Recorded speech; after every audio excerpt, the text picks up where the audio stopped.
of Comedy Crate joins me now to tell us a little bit more about some of their events. Hey, Mike.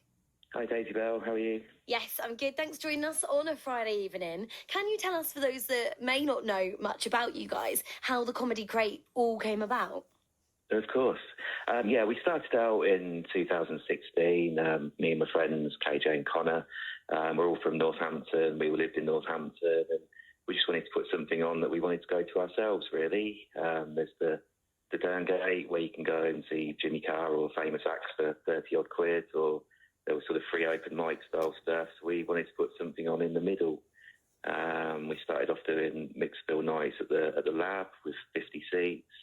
And now we're doing the monthly nights at the Bradlaugh, the Pitchtrome, Albion, Wheatsheaf, doing annual Edinburgh preview shows. It's kind of a hobby that's all got a bit out of hand, really.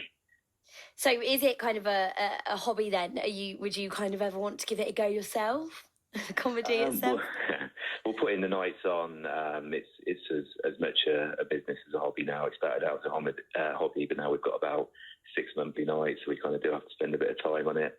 As for doing it myself, I mean, I like to think I'm pub funny, but I think there's a huge difference between being funny to your mates and funny to a room full of strangers that are paid to be entertained. So, the acts we book generally either TV names or circuit regulars, headliners. Most of them have been doing it at least 5 years, most of them a lot longer. So, I'll get scared to come on the radio and doing this, to be honest. So I'll leave it to the pros, if that's all right.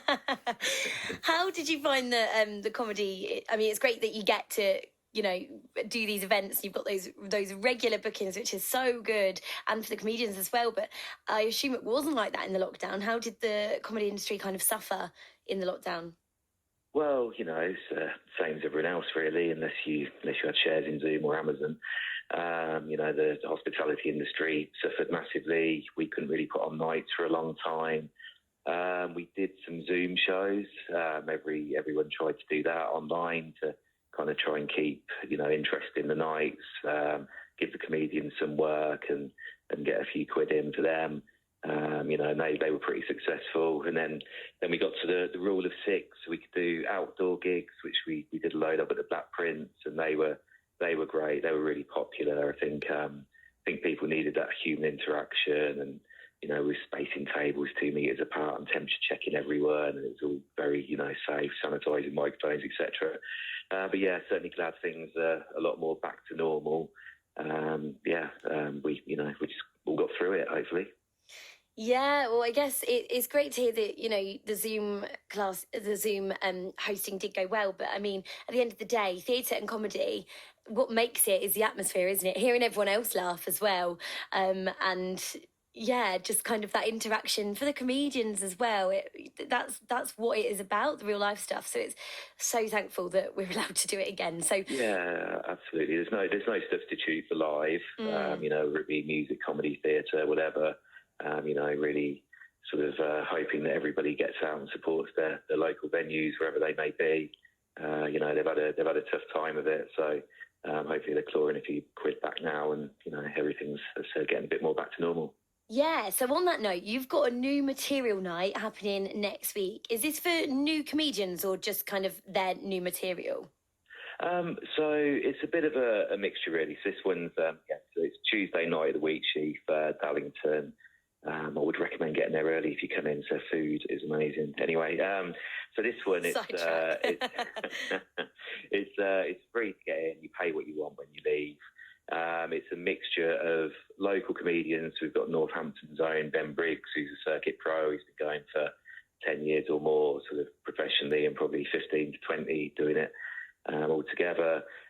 We've got people that have recently won awards at the Midlands Comedy Awards. So it's a lot of the time it's pro acts doing new material or semi-pro acts doing new material. We do try and also get some, sort of more local, newer acts, but we make sure the standard's high. Everybody's sent us videos, and we make sure everybody's up to standard. So, people aren't coming along and getting people who are kind of necessarily doing it their first time, because, people are spending their hard-earned going out. We want to make sure they have a good time. Yeah, and what I like about this kind of thing with their new material and kind of having a night where it's not just one comedian, I think that's really great because, you know, some people with comedy in particular like a certain comedian and that's kind of it, that's that. So I think what this is good is this is good because it kind of opens everyone up to other comedians and other styles, I guess, of comedy all at one gig to kind of broaden it a little bit more, and that's what I love about it. Yeah, that really makes sense. I mean, we curate our nights to ensure diversity. We have character acts with musical acts of different, you know, gender, race, sexuality. If you're funny, you're funny, and we'll book you accordingly. I mean, I can't really stress enough how good these nights are. We've got some big names coming over the summer. We've got Nick Hell, Maisie Adam, Paul Sinner, Mike Wozniak. Loads of really, you know, good and famous people coming down, as well as all of the underrated acts that you may not necessarily have heard of. Once you see them, you'll think, how are these people not on TV? How are these people not household names? You know, we've been doing it a long time now, and we can spot talent, and we get that talent to Northampton, and make sure that everyone has a brilliant time. So, you know, at the minute, I feel like we're Northampton's best kept secret. So I do really appreciate you getting me on the show to let more people know. Yeah, well, excellent. That's what it's all about, isn't it? So where can people follow you? Where can they kind of look at the gig, see who's coming up and pop along?